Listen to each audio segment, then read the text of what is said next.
problems with youth and violence, and even later on, but particularly dealing with young people and trying to do something about that. Um,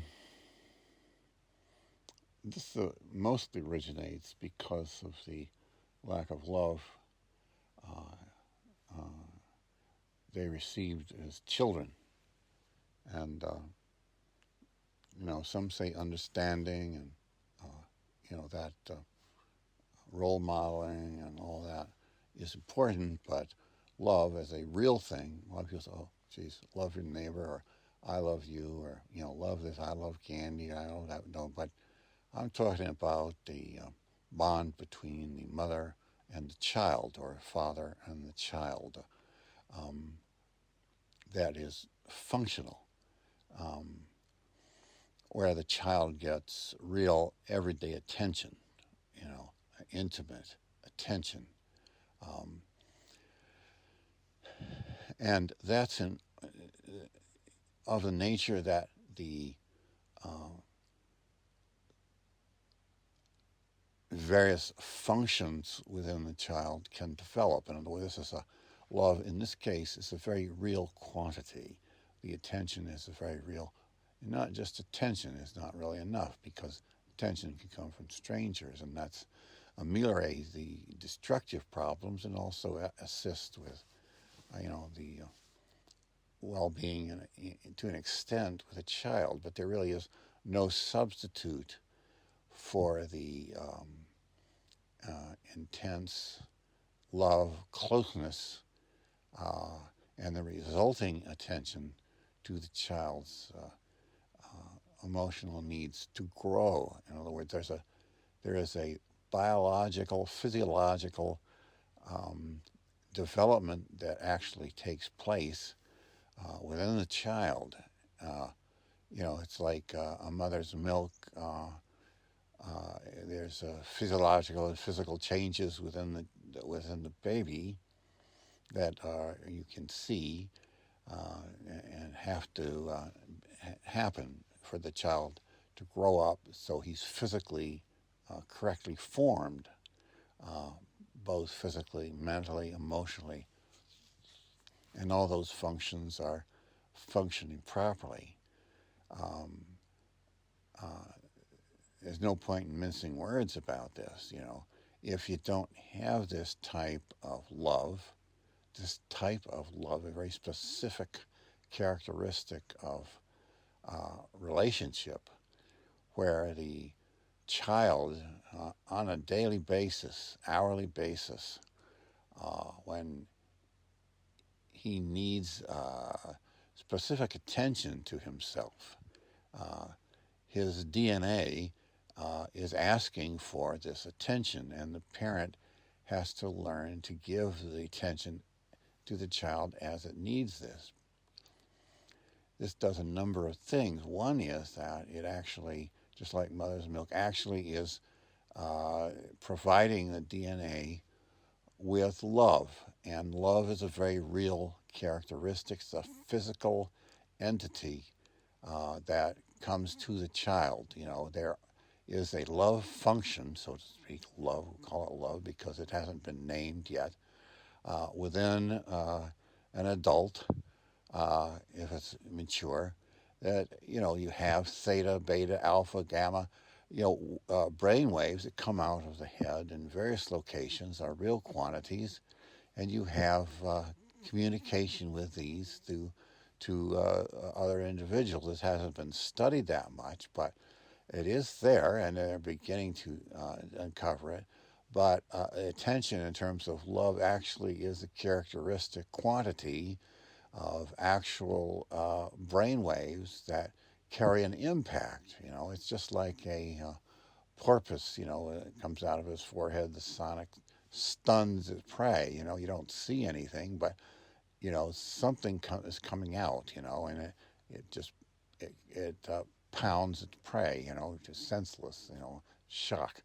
Well, in the same way, the adult is sending this to the child, and it's a specific quantity that the child has to receive, and he asks for it because his DNA, this is a type of hunger, just like when it's physically hungry, and the child responds to this and is asking for it and must receive it because if not, later in life, if he's not formed well, uh, this emptiness, it can develop anger, acting out. He subconsciously feels, he deserves this, and he's angry that he doesn't have it, and he gets all kinds of acting out and errant behavior, and you wonder where it comes from. Well, it's specifically what I've described hasn't happened when he's younger.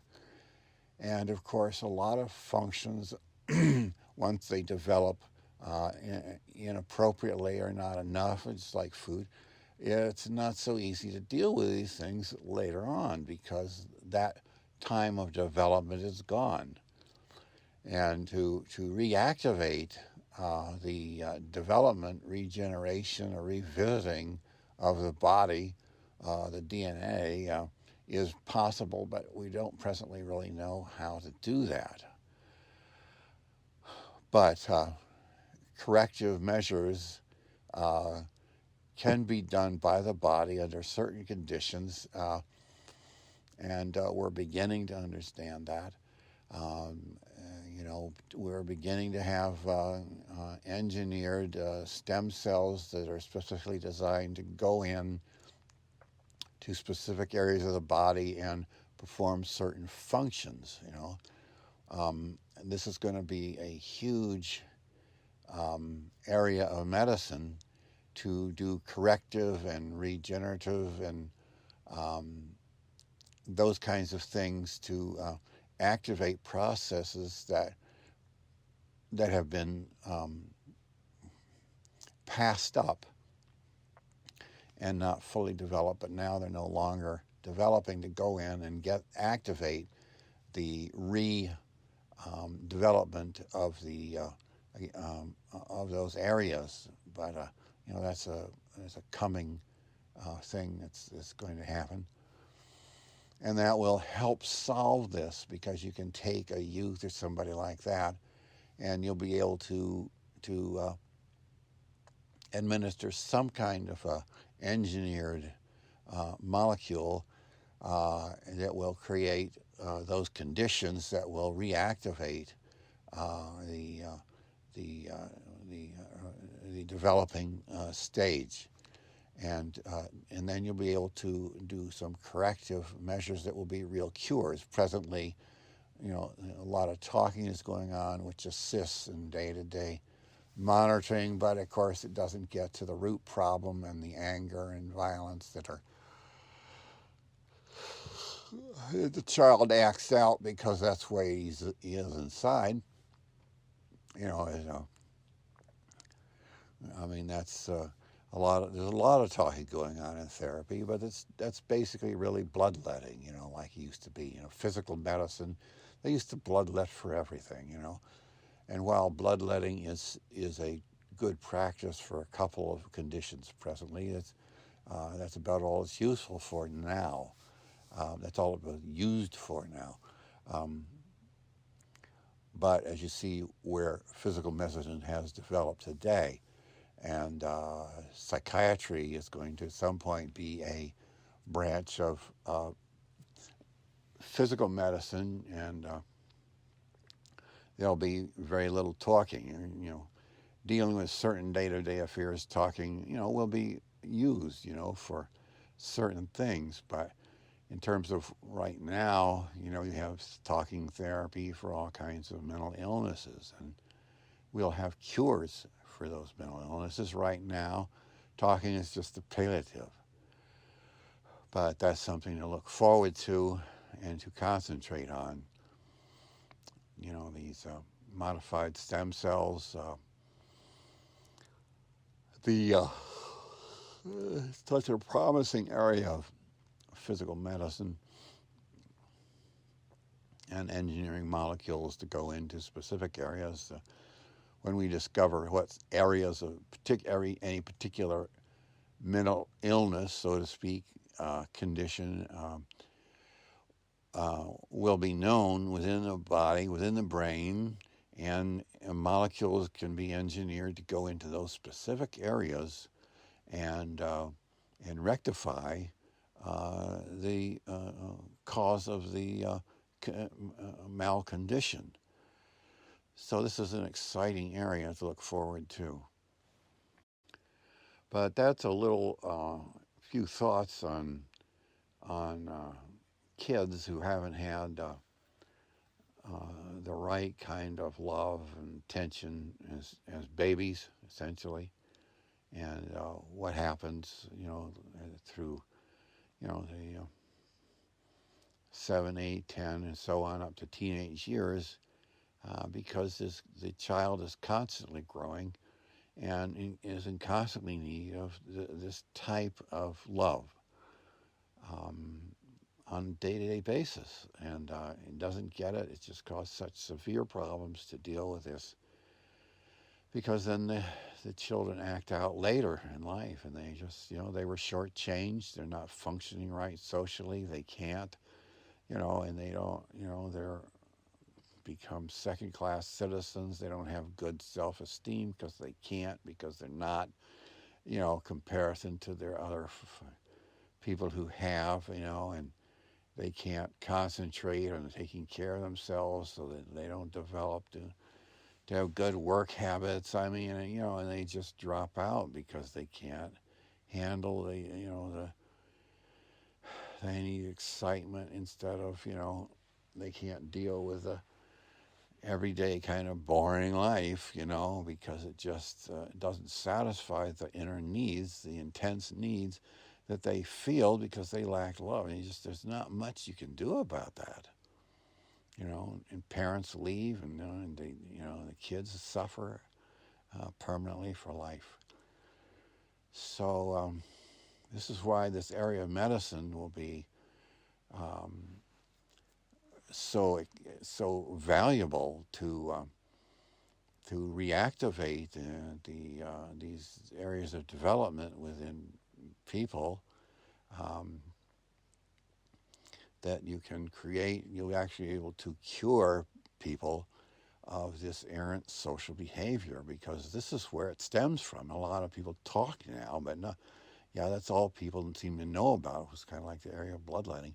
It's just there's going to be a cure in the areas where we can go in and reactivate the developmental process, and then give it the correct input to mature that stage, and then this will be a definite actual cure.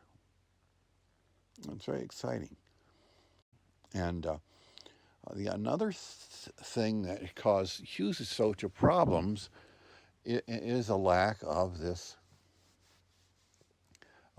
knowledge of development in the area of the stage that comes after childhood. Um, Childhood going up to when a child leaves home and becomes an adult. Um, and that is that as a baby child, this stage is when the child um, receives in order to develop. Receives love, receives attention, day to day, hour to hour, in order for his DNA to grow physically, because if they don't get attention, it actually will stunt their physical growth. Um, and so the child has to receive or take in order to mature. But now, the what happens when he goes to be an adult, and this is why there's so much problems. As an adult, the only way to continue to mature physically, physiologically, mentally, emotionally, etc., spiritually, is by giving. The only way it changes from taking as an adult to giving, no, taking as a child, in giving as an adult. You know, and of course, you have to give in certain ways, just like as a child, you have to receive certain things at certain times in certain ways in order to mature through your stages from your DNA. As an adult, you have to give under certain conditions and in certain ways in order that it is the right stimulus for your DNA and that it's asking to mature. And this is not really well known at all, really, the now. Now, of course, Christ said it's more blessed to give than to receive, or somebody said that in the Bible. And of course, the Sufis say what human service is the way. You know, also, this is said in so many different philosophies, not philosophies so much as religions and that kind of thing, because this is actually a physiological, mandatory way of living, but it has to be done in a certain way. It doesn't. You can't just put it on your calendar to go out and give $100 a day to various individuals. Now you're giving. Yes, you are giving, but that's not the type of giving that your DNA is requesting and is necessary.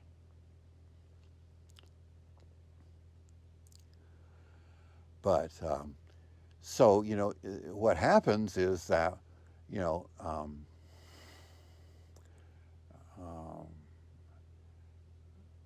incorrectly formed children who go into adulthood, they can't give because they haven't received enough as children. So they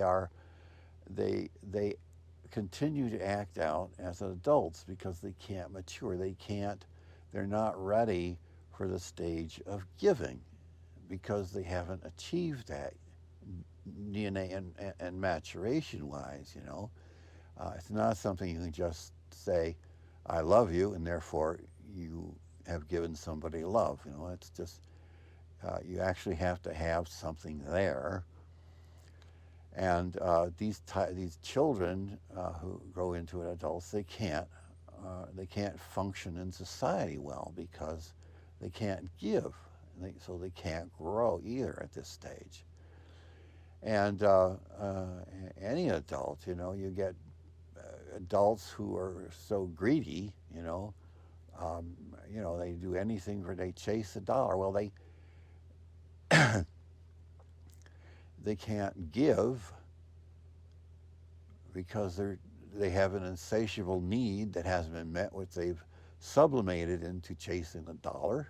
There's nothing wrong with chasing a dollar as long as you get some perspective to it and you know what to do when you've gotten the dollars. You still got to give in a certain way in order to mature, and that's how people who do things for various reasons, is they're hurting people. They're not giving. They've got a problem within themselves that then again, as children, it's going to be possible to medicinally treat people like this.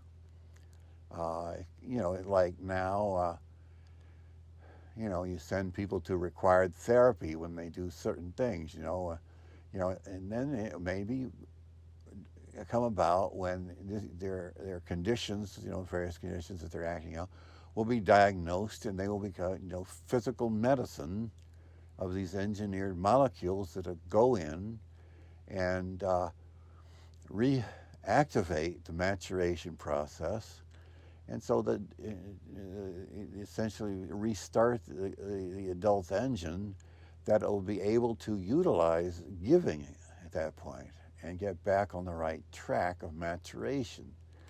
And the length of time of maturation is basically, people think it comes to an end at some point, but it actually is a lifelong. Your DNA is constantly maturing you through various stages, and they continue throughout your entire life. And this is not really that well known, but when we get these engineered molecules and we understand all the various locations of all these various things within the brain, that these, that these engineered molecules in medicine will be able to be studied proactively, in terms of determining what these are and what and where to do with these things when people actively know how to look. But anyway, that's very exciting. It's coming. It's a good idea. It's great. But anyway, I guess that's it. Thoughts for the day. Let's see what we got here.